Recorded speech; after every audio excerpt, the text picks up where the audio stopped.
All right, now Falcon 9 has certainly come a long way, and Starship will too. But as a reminder, today is a test. We really hope to get to stage separation, but any data received will help us improve.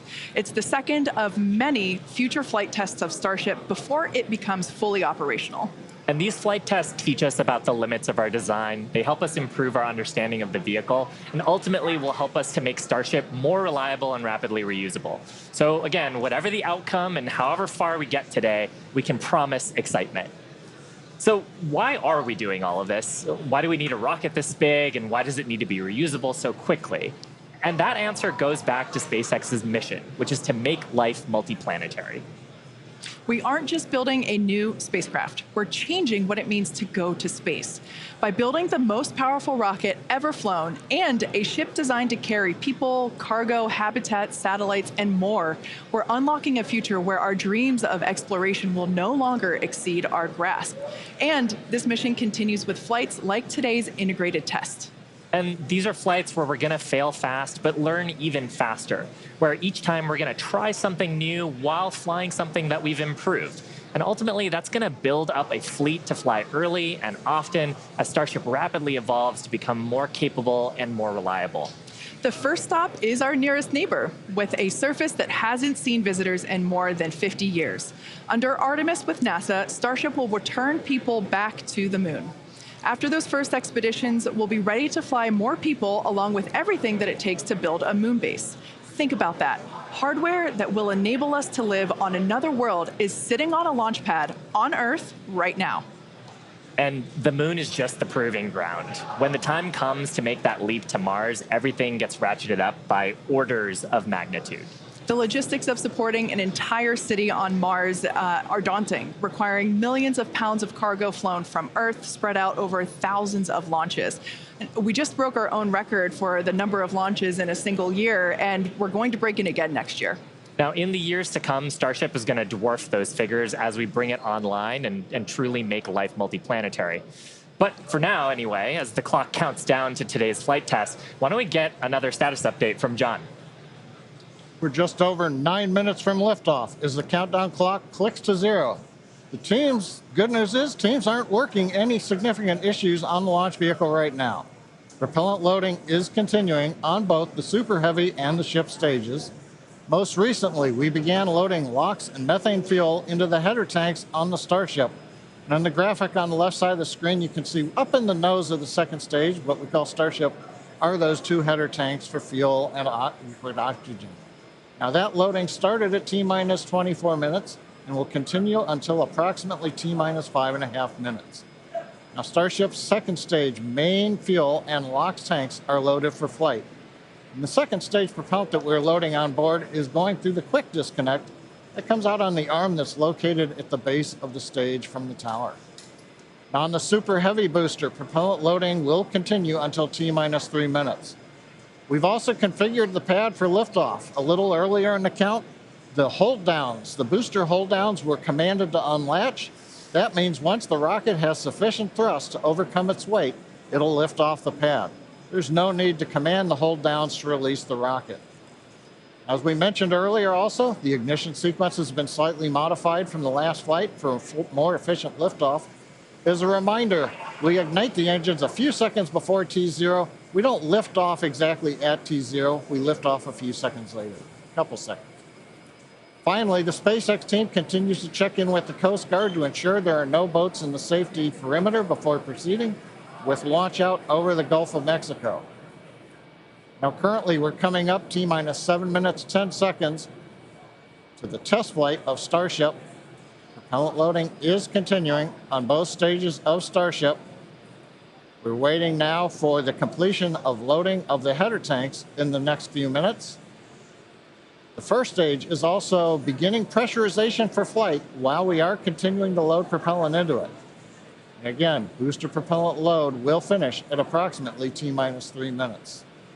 At that stage, both first and second stages are fully loaded, and we'll have the 10 million pounds of liquid propellant on board the 2 stages of Starship. Now in the next few minutes, the guidance system will perform its final alignment. We'll get the automated flight termination system that'll arm, and the final TVC checkout will be performed. We may get a view looking up at the engines as we gimbal the 13 middle engines to check them out just before liftoff at about T-minus 90 seconds. If we need to hold, it would come at T-minus 40 seconds. That's the point in the countdown where we can pause to wait for final checkouts or pressurization to complete. Or, as we're hearing right now, we're still working a few boats in the area that are headed south. And a lot of cheering here in Hawthorne. The boats are heading south, but we are still planning to hold at T-minus 40 seconds if necessary. Just amazing views of today's launch. There's nothing quite like a launch at basically sunrise. Sunrise, I think, was just about 10 or 15 minutes ago out at Starbase.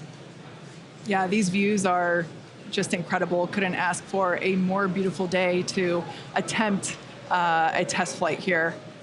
Again, these are live views of Starship as it awaits its second integrated flight test. Our primary objective today is to get through stage separation. We really want to test out our attempt to perform hot staging, where we are going to ignite the engines on the second stage while some of the engines on the first stage are still lit. So essentially both stages will be making fire at the same time. And that will push the booster away from the ship. It'll separate the two stages. So that's the primary goal for today. We really hope to be able to test that out. But at the end of the day, all and any data that we can collect is going to be incredibly helpful and help inform future improvements and iterations of the vehicle. Yeah, Kate, there are other objectives for today too, assuming we get farther than stage separation. There's goals to test out how reentry goes on the ship portion. If the booster survives stage separation, then it's going to try a boost back burn and hopefully a soft landing as a sort of dress rehearsal for what it would look like on land. So everything coming up to that big design change, though, of hot staging today. Yeah, exactly. Like you were saying, that booster, it will be attempting a water landing in the Gulf of Mexico. We don't intend to recover any of the hardware for either the ship or the booster today. But that booster, yeah, we want to try and demonstrate controlled ascent through most engine cutoff. We want to try to demonstrate that hot staging separation and boost back flip, trying to basically demonstrate controlled burn and entry and that soft water landing. Like you said, it will help inform when we attempt a land landing, but we start in the water first. Exactly. Just like we did with the Falcon 9. Yeah, exactly. And, just getting to hot staging, though, is going to be farther than we got on Flight 1. Yes. Flight 1, that was about as far as we got. We didn't have hot staging on that vehicle. So that's the first and foremost objective today. Get that far, hopefully. Fingers crossed. Now, one thing that's a little cool about Starship, and it's different from Falcon 9, is we can actually hold a little bit longer if we needed to than we can on Falcon 9 missions. Once we get to T-minus 40 seconds, and if we did have a hold, depending on the reason for the hold, we can hold for up to 30 minutes. And today, actually, our entire launch window is about 20 minutes, so the hold duration would cover most of our launch window. Yeah. And that's different from Falcon. Yeah, absolutely. With Falcon, we have to go exactly at T0. That 40-second hold is super helpful. If we need to, for example, we need more time to pressurize the COPVs for flight levels. Perhaps fuel. If the engineers just need to look at some of the data, see how engines are performing or the avionics. Exactly. Those checkouts, being able to have the opportunity to top off the fuel or LOX if it's not fully loaded. And, we might want to just take a few more minutes for that. So that T-minus 40-second hold can be really helpful. But we don't have that option on Falcon. So it's a little bit different here. We're just inside T-minus 2 minutes and counting. The good news right now, we're hearing it doesn't look like we're going to need to hold a T-minus 40 second as the boats are clearing out of the way. Next event coming up, TVC wiggles as we move the center engines on the first stage. You can see maybe just a little bit there. 90 seconds, wiggles are underway as we're checking out the first stage.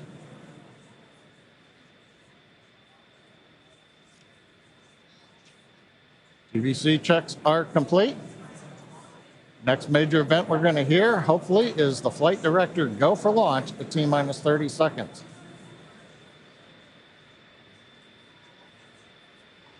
As we're coming up on T-minus 1 minute, when we get to T-minus 40 seconds, we'll just listen in. Last time, as you recall, we did hold at 40 seconds, but it took a few seconds for the clock to recover, so we're going to watch that. And as we press to T0, we're going to watch and listen the second test flight of Starship.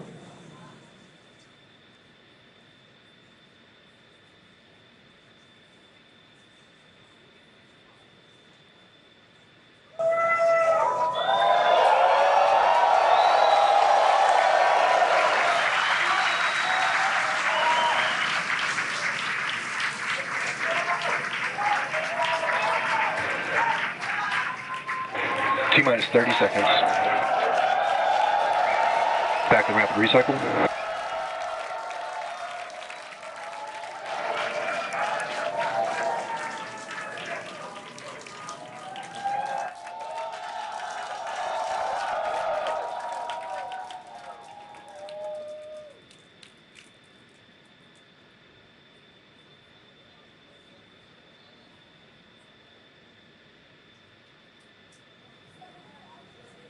Back at Hawthorne, we're at T-minus 40 seconds in holding. We had a rapid recycle. We've not heard anything over the countdown net as the team works both first and second stages. We're going to monitor the nets here for a minute.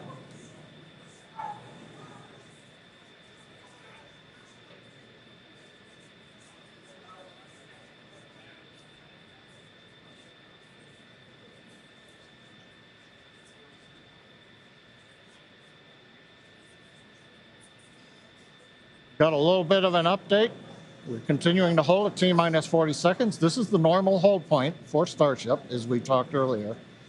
Sounds like we're working just late pressurization on, I believe, the second stage. Team is working it. All the other systems are on hold right now at 40 seconds. We can hold here for about 15 minutes or so before we would run out of window for this morning. So right now they're working on filling pressure vessels. And ideally we'll be able to solve this and come back and release the clock at T-minus 40 seconds. We're going to continue to listen and monitor for another few minutes.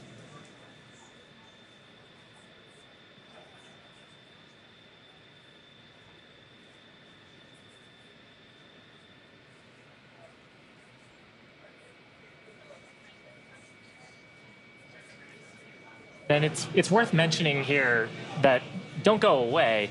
We are holding at T-minus 40 seconds, but once the teams have resolved and see the data that they want to see, the clock can restart straight away, and it'll start ticking down from T-minus 40 again, all towards liftoff. Yeah, exactly. Now, while we do have the ability to hold for up to 30 minutes, we only have a 20-minute launch window, so don't go away, don't change the channel. And just like Shiva said, we can restart that clock, and there it is. And there it goes. Clock is rolling. T-minus 30 seconds.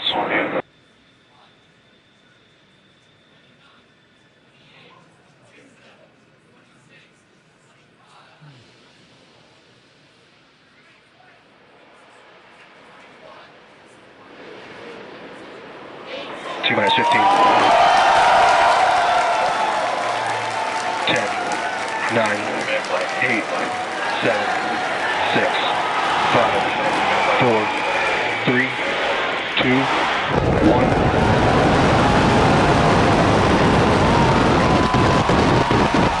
We have liftoff.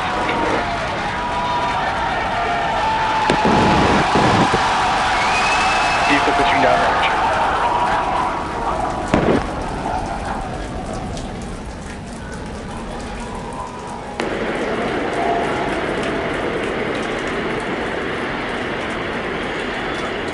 Chambers pressure nominal.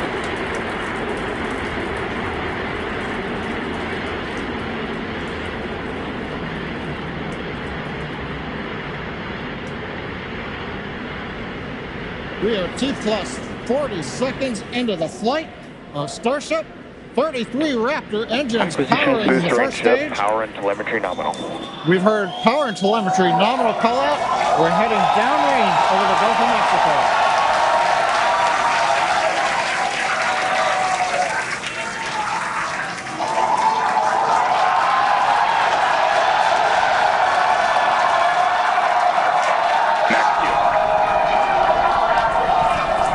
And that call out tells us Starship is through the period of greatest stress on the way to space. Now the next major event is hot staging in just over 90 seconds from now. To get ready, the booster will shut down all but 3 of the Raptor engines. Clamps holding the 2 stages together will release, and the Starship's second stage will ignite its engines.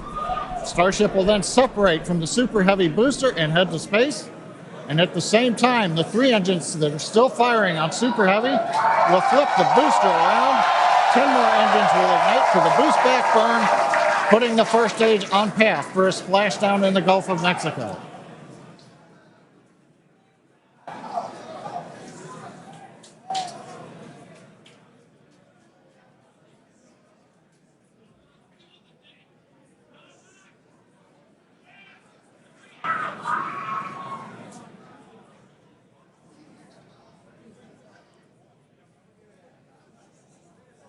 Engine power continues to look nominal on 33 Raptor engines.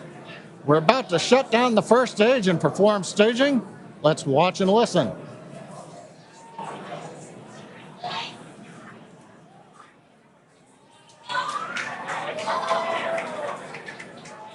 And acquisition of signal Houston and New Orleans. Booster engine cut off.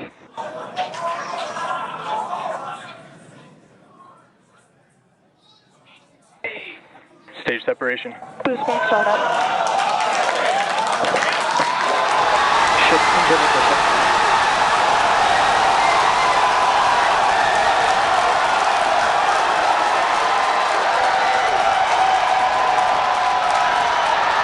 You're hearing the cheering. The first ever successful hot stage for SpaceX's Starship. Incredible views of our Super Heavy booster. And as you can see, the Super Heavy booster has just experienced a rapid, unscheduled disassembly. However, our ship is still underway with all 6. Power and telemetry nominal. And we just heard there, ship avionics, power and telemetry nominal. All 6 engines are lit, as you can see from the GUI there at the bottom right-hand side of your screen.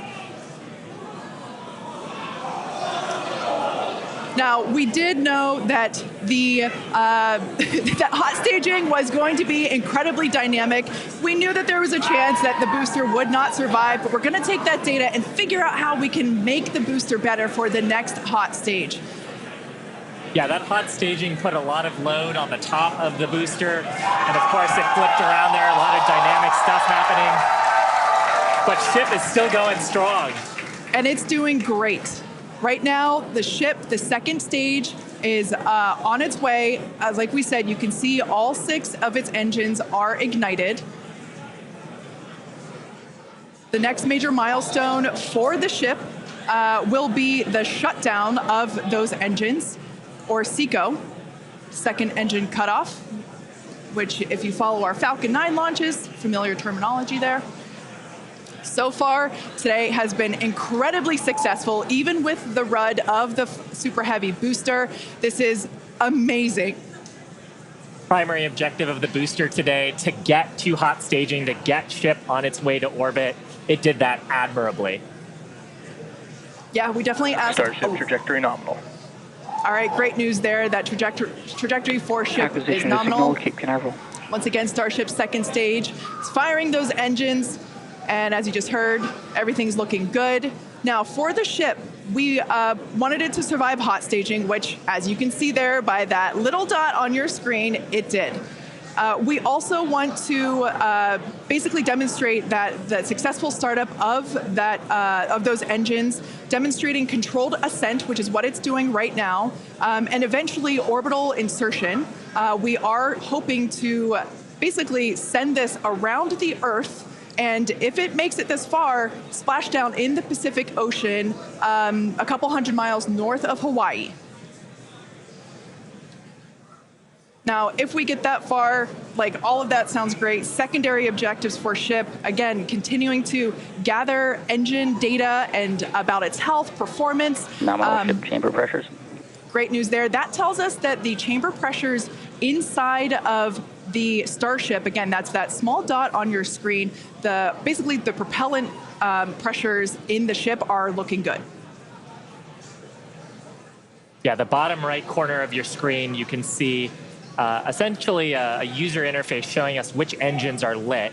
So the 3 center sea level Raptor engines on ship are gimbaling engines. The 3 outer engines in the triangle, the larger ones, are Raptor vacuum engines, all of them continuing to fire nominally. So they're at the pressures that we expect to try to get into our target trajectory today. Yeah. And we're not targeting orbit today. We're targeting almost orbit today. That's very intentional as part of the mission design. The goal is to get to a thrust profile similar to what we would need for orbit, but also to get to the energy levels that the ship would need to dissipate for re-entry. And so we're actually going in a suborbital trajectory today, but that trajectory will get us to the energy levels that we need at re-entry, where we can really stress that heat shield and get valuable data on re-entry. And those calls that we are still on a nominal trajectory here and seeing nominal pressures means that we have a really good shot of hitting our target orbit. Yeah. Now, if the booster had survived, we would be around the time where it would be getting ready to land, performing its re-entry, but it unfortunately did not survive. That being said, that's okay. It survived several seconds after hot staging, so we're going to take that data and improve the hot staging sequence and probably improve the hardware itself for the next flight.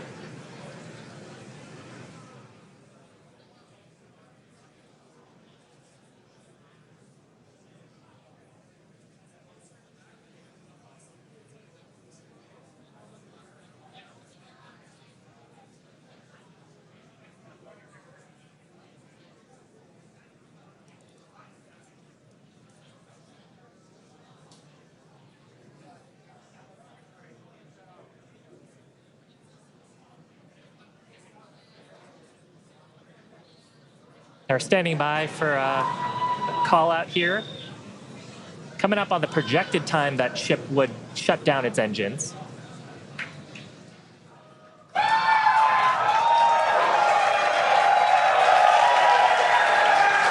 you can tell by the excitement from the crowd here at Mission Control Center in Hawthorne, there's a great view of our Star Command Center. That's our control center at Starbase, Texas.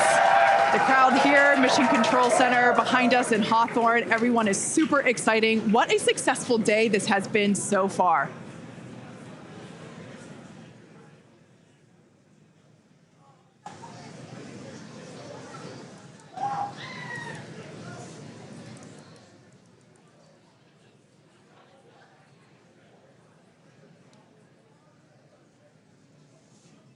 And I mean, up to this point, major successful milestones through hot staging, which was the big objective today.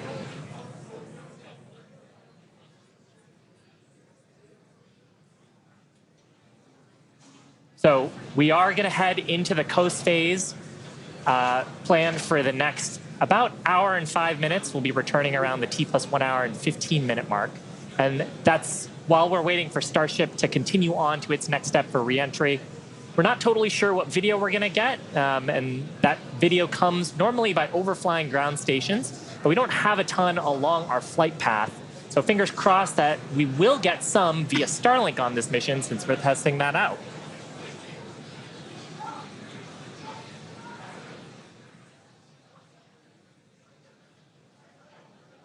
And also give us a moment. We are hearing some chatter on the net, so we're going to try to parse that for you.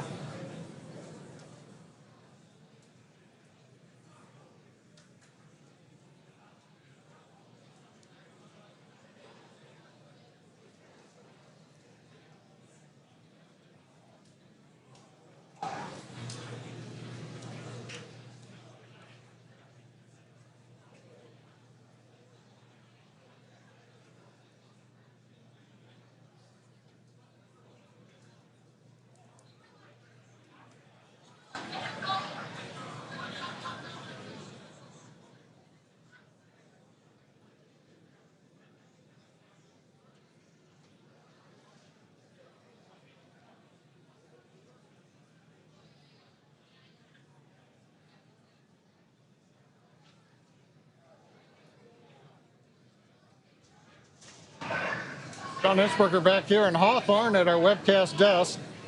We have lost the data from the second stage. We had heard a call out that we were internal guidance, which means we were getting near the end of the approximately 6-minute burn of Starship. But we haven't gotten any more data since then, so we think we may have lost the second stage.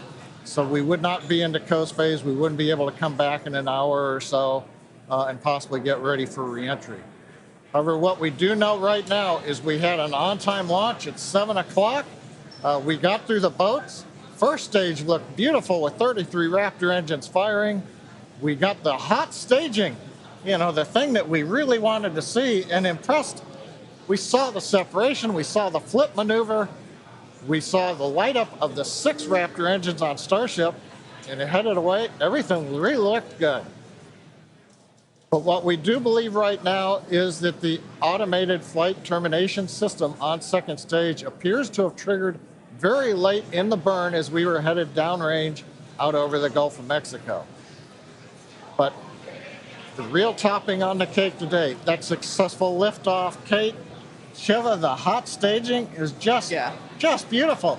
Exactly what we were looking for. Yeah, ultimately, honestly, such an incredibly successful day. Even though we did have a RUD, or a rapid unscheduled disassembly, of both the Super Heavy booster and the ship, that's great. We got so much data, and that will all help us to improve for our next flight. Of course, and that's why we flight test, and you can bet that there's going to be more to come. So we really do want to thank you all for joining us. Of course, we want to thank the people of Cameron County. We want to thank all the federal agencies that have supported us for our test. And of course, a huge congratulations to the entire SpaceX team on getting through this flight test today. And I think with that, we're going to sign off from here in Hawthorne. Thanks so much for tuning in, and we'll see you next time.